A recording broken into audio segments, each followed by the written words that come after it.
We are, of course, in Washington, and there is so much talk these days about the divided Congress in this town and the lack of cooperation and even respect between the two parties. Congressman Jim Cooper is a Tennessee Democrat with nearly 2 decades of experience in Washington. He's been labeled the conscience of the House for his view on the state of dysfunction among his colleagues, and simply put, he's had it. I'm deeply worried that there's so many people here now who'll do anything for partisan gain, including tear down our own country. That's borderline treason, and that really scares me. Today's Washington is a far cry from the Congress Jim Cooper joined in 1983.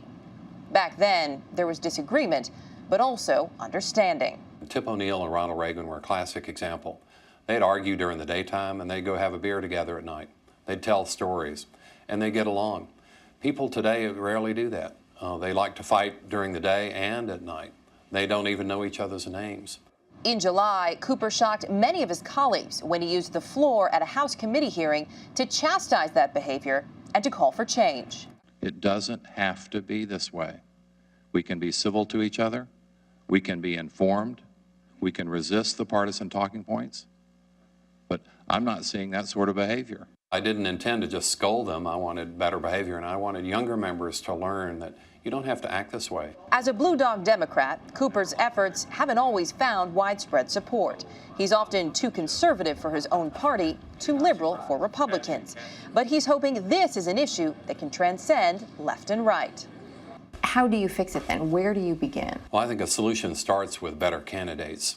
Every 2 years, there's an opportunity for better representation back home. Another solution is the power of money. It's overwhelming Washington. Lobbyists really are more powerful than congressmen by far. And don't forget the voters. After all, someone gave these lawmakers their jobs. People want their side to win. They don't want to learn about the issue. They don't want to compromise. And they want to hear good news from their elected official. Translation, we all have a job to do. And while Cooper waits, he's figured out one way to deal with the stress.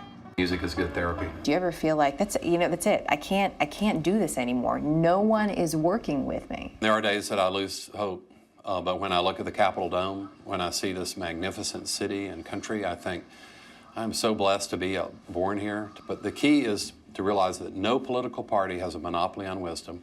No individual has a monopoly on wisdom. And if we put our best brains together, we'll get a better solution. Congressman Cooper is traveling around the U.S. right now. He's giving speeches on what he says should be done to fix Congress. One of his other concerns is the redistricting that's been going on. He says it takes away the balance between liberals and conservatives, and he's concerned that it supports extreme points of view. We have seen a little bit more goodwill, though, in the last few days, so we'll see if perhaps that can continue.